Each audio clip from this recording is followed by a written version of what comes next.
Si quieres comentar un poco, pues, la batalla de Francia, simplemente, pues, que No, la pues que la Großdeutschland va a participar en las Ardenas, porque es un claro. cuerpo, una unidad muy rápida. Sí, claro, es que, repito, es tan excepcional comparada con el resto de las fuerzas armadas alemanas. El Tus oyentes ya lo saben de sobra que básicamente las unidades de infantería alemanas eran hipomóviles. Cierto, había divisiones motorizadas, pero ninguna tan motorizada.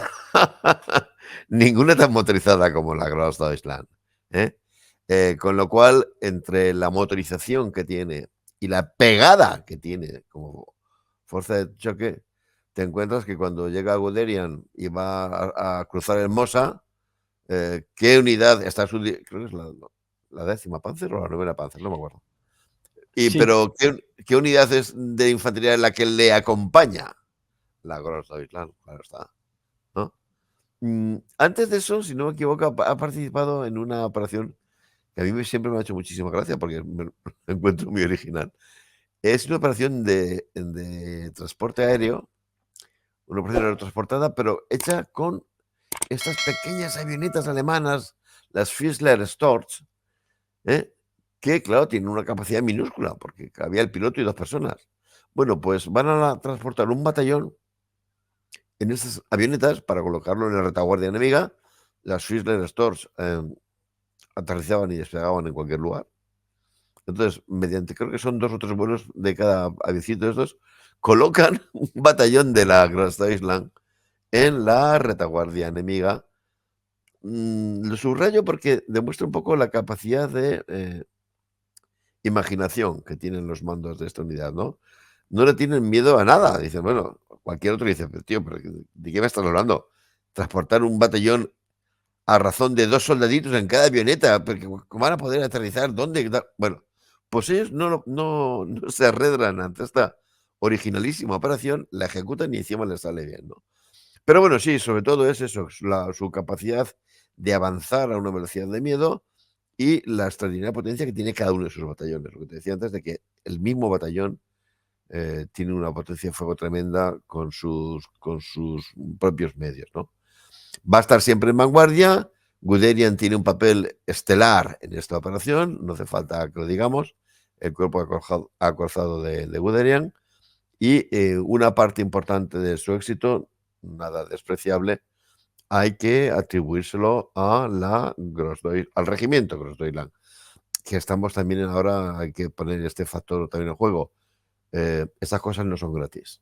El número de bajas alemán, hablo de muertos, en toda la campaña del oeste, si por algo llama la atención es porque es ridículamente bajo.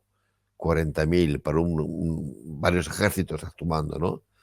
Muy bien, la división, el regimiento Großdeutschland, en cambio, eh, te encuentras con que tiene casi 200, no recuerdo si entre 200 y 300 muertos en esta campaña. En proporción, claro, si es que no ha parado de pegar tiros en ningún momento y ha estado siempre de unidad de choque, claro. Ellos sí que notan las bajas de la campaña, ¿eh? Hubo unidades alemanas que pensaron que se habían estado en un campamento de verano, porque la resistencia francesa se colapsó y ellos no hicieron nada. La división, el regimiento Großdeutschland, ya en esta campaña, bueno, pues tiene una proporción de bajas mortales, muy elevada. Ahora que creo que también es el régimen, la unidad, quiero recordar, que es la unidad más condecorada del ejército alemán en la campaña del oeste, ¿eh? Se convierte literalmente en bastó esa campaña para convertir a Großdeutschland en un auténtico mito, mm. ¿eh? Mira, Había realizado muy bien. lo saqué de tu libro de la Guardia Pretoriana del Tercer Reich, ¿no? Precisamente, que comentas que en total, durante esta campaña de Francia, el regimiento de los Deutschland recorrió, ¿no? Entre idas y venidas, porque primero va a Dunkerque y luego va a descender Sí. hasta Lyon. Recorrieron en total 7.000 kilómetros entre ida y venida Sí, y sí, tal, y efectivamente fueron condecorados unos 400 soldados con, sí. bueno, con la Cruz de Hierro y la Cruz de Sí, sí, sí, sí, sí, una barbaridad, una velocidad de miedo, o sea, lo dices, vamos, tremendo, tremendo. O sea, vuelvo a decirte que se había hecho el proceso de organización, selección, instrucción, se había hecho muy bien porque se trata de una unidad bisoña y sin embargo la hoja de servicios es espectacular, ¿no? Quizá eso explique que se la seleccione no llegó a ser empleada por motivos que todos conocemos, pero que sea la unidad que los alemanes seleccionen, o una de ellas, para intervenir en la conquista de Gibraltar. Era la que tenía que haber asaltado el Peñón entrando por el istmo. Había otra unidad que iba a hacerlo por la parte de los acantilados, pero por el istmo quien iba a entrar iba a ser el regimiento Großdeutschland, porque más o menos ya todo el mundo tiene la idea de que si había que hacer algo imposible, quien lo hacía posible era el regimiento Großdeutschland. Sí, sí, totalmente. Pues una vez que finaliza la campaña de Francia, ¿no? A una velocidad bastante rápida, podemos pasar ya a lo que va a ser el frente oriental, que Bueno, la no, agrupa. oye, Ah, que en los ¿quieres Balcanes más? también interviene. No, no, quiero decir que en los Balcanes también interviene. Sí, sí, ya, claro, claro. Iba a los Balcanes, pero ya me refiero, bueno, que ya Ah, no, vale, aunque vale. no se considera frente oriental técnicamente, pero bueno, que Sí, sí. ya que va a estar en el este ya hasta el Mm, final de la guerra. O sea, hay hasta la unidades de guerra. la Waffen-SS que van a ir Mm, yendo y viniendo, pero no, ya la Großdeutschland ya se va a destacar ujú. por una lucha allá en el En el este, frente del este, sí. que además ya lo iba a introducir, ¿no? Aquí en los Balcanes, junto con, por ejemplo, la lista-andarte, ¿no? Van a ser unidades eh, muy maniobrables porque son muy pequeñas y demás, ¿no? Y son muy rápidas y van a ser Ujú, determinantes, ¿no? En esta campaña fugaz. ujú. Aquí ya fíjate lo que, porque todos sabemos cómo se produjo esta. No estaba prevista la operación en Yugoslavia. Sí que se estaban acumulando tropas para la operación contra Grecia. Y, por ejemplo, el entonces también regimiento Aleph Estandarte, que iba a operar contra Grecia, se había enviado de antemano a aquella región, pero al producirse el golpe de Estado en Yugoslavia y decidirse que hay que atacar a Yugoslavia, el regimiento Großdeutschland estaba en Francia. Y dicen, no, no, dentro de una semana tienes que estar atacando en Yugoslavia, ¿no? Oye, mover a todo un regimiento con toda su equipación, tal, creo que son en 4 días. Se plantan de la zona de Francia donde estaban, no recuerdo cuál es, creo que es Francia Oriental, creo que era Belfort, creo. Y se plantan en la región que conocemos como el Banato. El Banato es limítrofe entre Rumanía y lo que era Yugoslavia. ¿De acuerdo? Bueno, se presentan allí y van a intervenir en lo que se va a llamar, se llamó la carrera hacia Belgrado, ¿no? Se trataba de ver quién ocupaba antes Belgrado. Y ahí va a competir con la división Das Reich, que finalmente va a ser la que entre inicialmente en Belgrado. Entonces, bueno, entra en Belgrado porque entra el grupo de exploración de la división Das Reich, que es la unidad más rápida que tiene la división, ¿no? Y bueno, porque dice, ¿cómo no se le adelantan a estos señores de la Großdeutschland que son tan tremendos? Bueno, también lo sabemos. La zona esa del Banato tenía una fortísima presencia de lo que se llama Volksdeutsche, alemanes étnicos, ¿no? Estaba petada de alemanes étnicos. Bueno, los aldeanos de esas aldeas de campesinos alemanes le impidieron avanzar.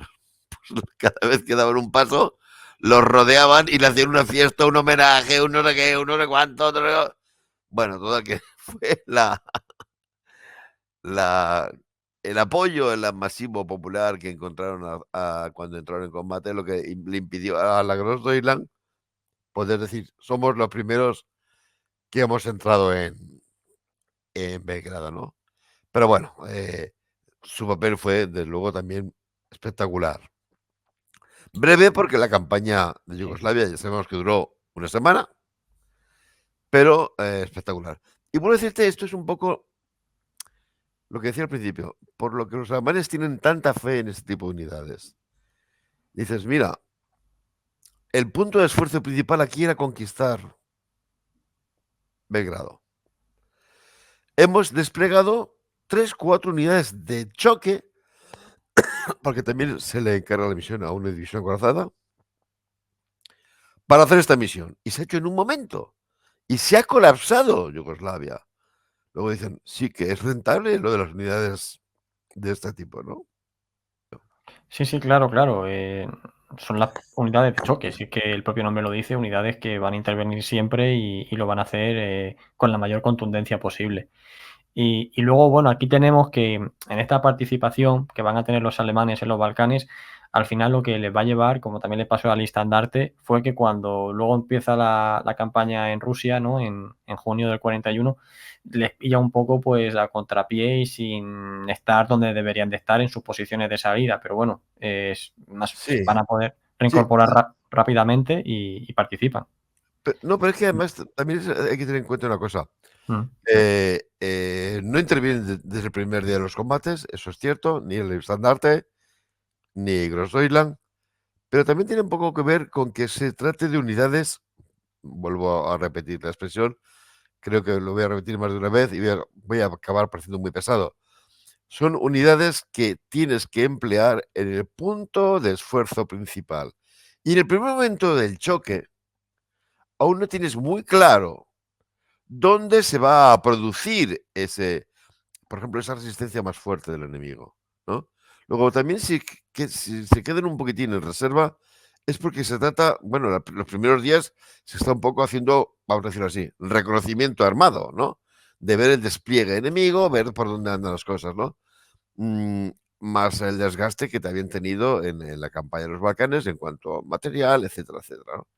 Pero también, repito, es porque se trata de reservarlas para ver dónde se va a hacer el esfuerzo principal. Y enseguida se van a incorporar a la campaña.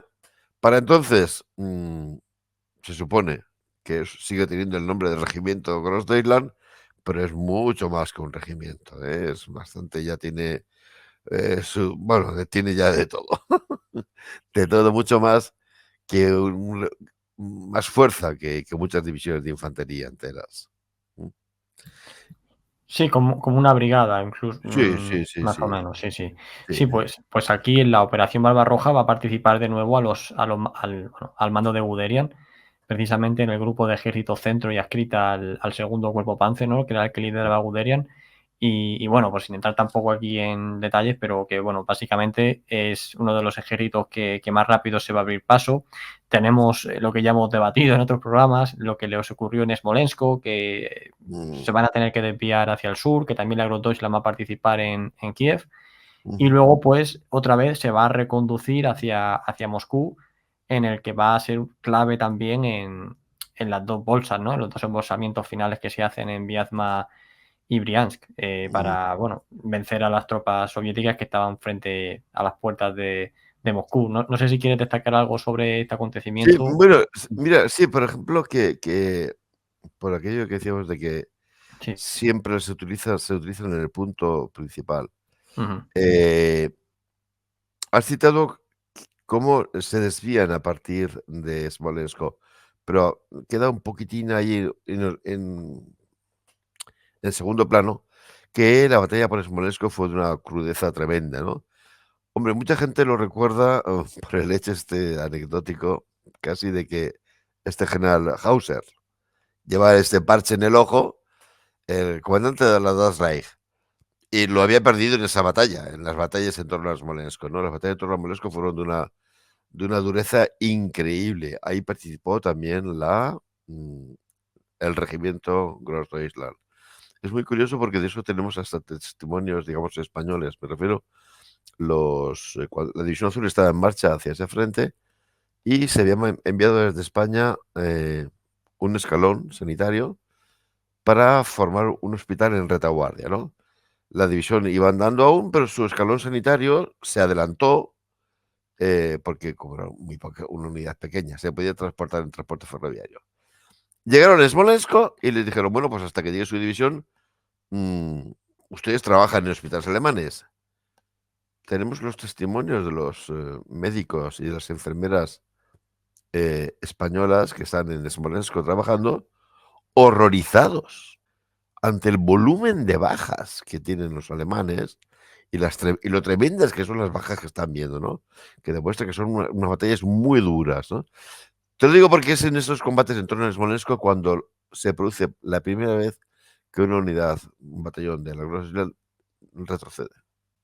Tiene que retroceder. La batalla la ganan los alemanes, eso ya lo sabemos. Pero ya sabemos que esta batalla no podemos ignorarla, tiene una importancia decisiva en la historia. Creo que alguna vez le comentaron, ¿no? Es cuando el coronel Oshima, que es el agregado militar japonés en Berlín, está con la Wehrmacht en Rusia. Ha ido a ver cómo va librando la batalla. Y es analizando la batalla de Smolensk cuando el coronel Oshima dice, uy, los alemanes no ganan la guerra este año.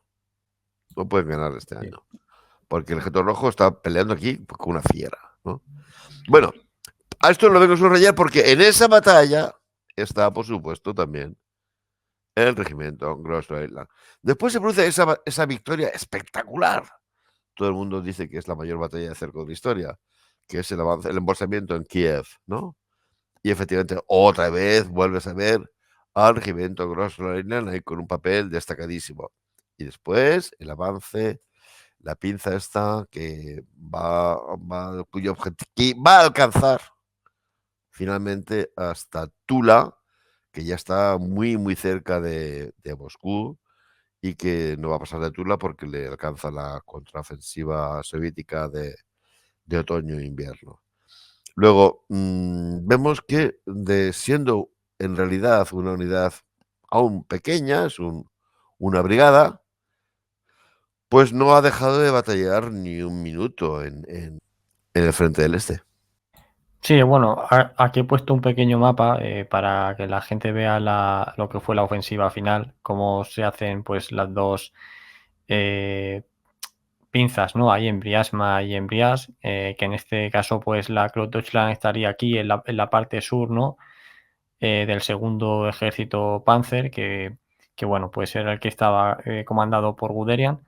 Y efectivamente, bueno, y yo por apuntar simplemente lo que has comentado de Smolensk, perdonad, que hice precisamente un vídeo sobre eso, pues al final lo que pasó allí fue que los alemanes, después de haber avanzado varios cientos de kilómetros, llegan un poco pues al final de ese primer impulso y a su vez coincidió con todos los refuerzos soviéticos que estaban llegando a Smolensk y fue pues ese choque final entre una tropas de combate alemanas que ya estaban un poco agotadas, bastante agotadas, y unos soviéticos que llegaban de refresco, ¿no? Y por eso pues se vio que, claro, que efectivamente la Unión Soviética estaba lejos de poder rendirse porque, joder, todavía estaban llegando un montón de tropas nuevas, mientras Claro. los alemanes sí, claro que tenían capacidad para avanzar, pero necesitaban oxigenarse un poco, ¿no? Entonces, pues va a ser precisamente en este contraataque soviético de Moscú, ¿no? Que empieza el 5 de diciembre, cuando te he comentado antes lo de las grandes bajas que tiene que soportar la Sí, Großdeutschland, sí, que sí. según el dato que he visto, me parece un poco exagerado, pero bueno, por ahí andarán los tiros.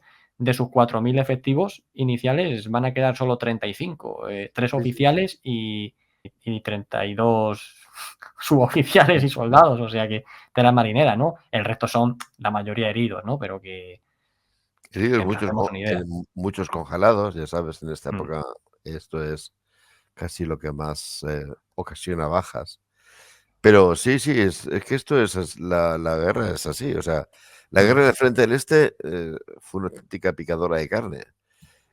Sí, eras una unidad, digamos, normal, que no estabas siempre en el epicentro de los combates, pues tenías semanas, meses muy duros y después igual tenías un conflicto de baja intensidad durante otros varios meses más. Pero este tipo de unidades a las cuales se lanza siempre mm, al centro neurálgico, pues tienen este tipo de bajas, ¿no? mm. Tan Y tremendas. Si no quieres perderte nada, únete a nuestro canal de Telegram, cuyo link encontrarás en la descripción.